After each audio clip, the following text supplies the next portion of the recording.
Jubilee Hills assembly నియోజకవర్గ ఉప ఎన్నికలో జయభేరి మోగించాలని పార్టీ సీనియర్ నేతలకు బీఆర్ఎస్ అధినేత కేసీఆర్ దిశానిర్దేశం చేశారు. సర్వే రిపోర్టులన్నీ బీఆర్ఎస్ దే గెలుపు అని సూచిస్తున్నాయని, ఆఖరికి కాంగ్రెస్ సర్వేలోనూ కారుదే విజయం అని తేలిందని చెప్పారు. అయితే అంతకు ముందు జూబ్లీహిల్స్ అభ్యర్థిగా సునీతా గోపీనాథ్ పేరును ఖరారు చేశారు. తనకు టికెట్ ఇచ్చిన బీఆర్ఎస్ అధినేత కేసీఆర్ కు మాగంటి సునీతా గోపీనాథ్ ధన్యవాదాలు తెలిపారు.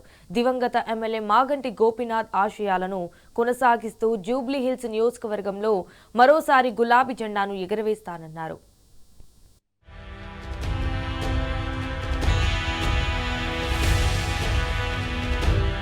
జూబ్లీహిల్స్ అసెంబ్లీ నియోజకవర్గ బీఆర్ఎస్ పార్టీ ఎమ్మెల్యే అభ్యర్థిగా మాగంటి సునీతా గోపీనాథ్ పేరును పార్టీ అధినేత కేసీఆర్ ఖరారు చేశారు. సిట్టింగ్ ఎమ్మెల్యే మాగంటి గోపీనాథ్ అకాల మరణం కారణంగా జూబ్లీహిల్స్ నియోజకవర్గానికి త్వరలో ఉప ఎన్నిక జరగనున్నది.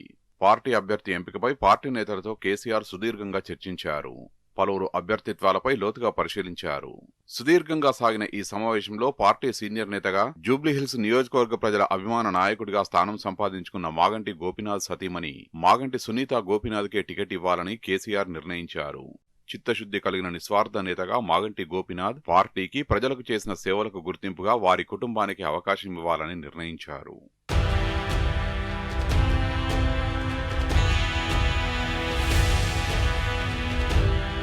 జూబ్లీహిల్స్ బీఆర్ఎస్ అభ్యర్థిగా మాగంటి సునీతా గోపీనాథ్ను ఖరారు చేయడంతో నియోజకవర్గంలోని పార్టీ కార్యకర్తలు సంబరాల్లో మునిగిపోయారు. శుక్రవారం మధ్యాహ్నం టికెట్ ఖరారు చేస్తూ ప్రకటన రాగానే పెద్ద సంఖ్యలో బీఆర్ఎస్ నేతలు, కార్యకర్తలు యూసఫ్గూడలోని పార్టీ కార్యాలయం వద్ద పటాకులు కాల్చి సంబరాలు చేసుకున్నారు. Venkatrao Nagar corporator Dedeepyarao, Yousufguda corporator Rajkumar Patel, Jubilee Hills corporator Veldanda Venkatesh తో పాటు వివిధ డివిజన్ల నుంచి వచ్చిన బీఆర్ఎస్ నాయకులు మాగంటి సునీతా గోపీనాథ్ కు అభినందనలు తెలియజేశారు.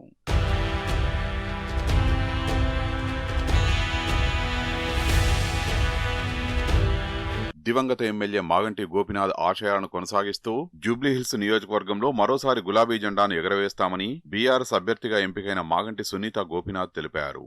నిరంతరం ప్రజల్లోనే ఉంటూ నియోజకవర్గ ప్రజలే కుటుంబంగా భావించిన మాగంటి గోపీనాథ్ ఆకస్మిక మరణం తర్వాత తనకు టికెట్ ఇచ్చి అండగా నిలుస్తున్న కేటీఆర్ కు, కష్టకాలంలో తమకు అండగా నిలుస్తున్న కేటీఆర్ కు కృతజ్ఞతలు తెలియజేశారు. జూబ్లీహిల్స్ బై ఎలక్షన్ లో బీఆర్ఎస్ పార్టీ అభ్యర్థిగా నా పేరు ప్రకటించిన కేసీఆర్ గారికి ధన్యవాదాలు. గోపన్న మరణం తర్వాత మా కుటుంబానికి కేటీఆర్ అన్న అండదండగా ఉండి, మా కుటుంబానికి ఎంతో సపోర్ట్గా ఉండి మమ్మల్ని ముందుకు నడిపించిన గౌరవనీయులైన కేటీఆర్ గారికి ధన్యవాదాలు. గోపన్న ఏ ఆశయాలు అయితే అనుకున్నారో ఆ ఆశయాన్ని ముందుకు నడిపిస్తాం.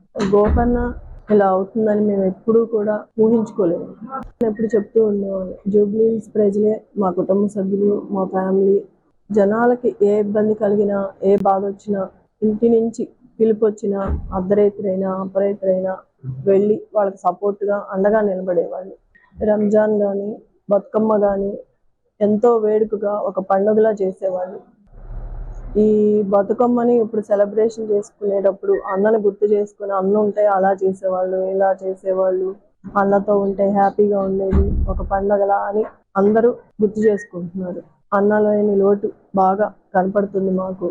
జూబ్లీహిల్స్ అసెంబ్లీ నియోజకవర్గ ఉప ఎన్నికలో విజయడంకా మోగించాలని పార్టీ సీనియర్ నేతలకు బీఆర్ఎస్ అధినేత కేసీఆర్ దిశానిర్దేశం చేశారు.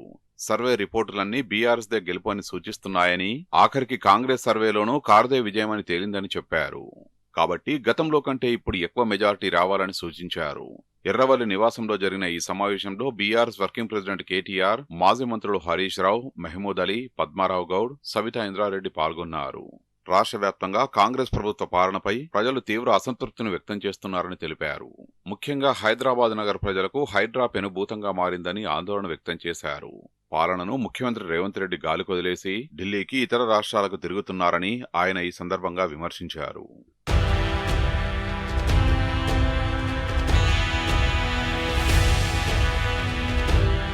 జూబ్లీహిల్స్ నియోజకవర్గంలో ప్రతి ఓటరును కలిసే ప్రయత్నం చేయాలని కేసీఆర్ దిశానిర్దేశం చేశారు.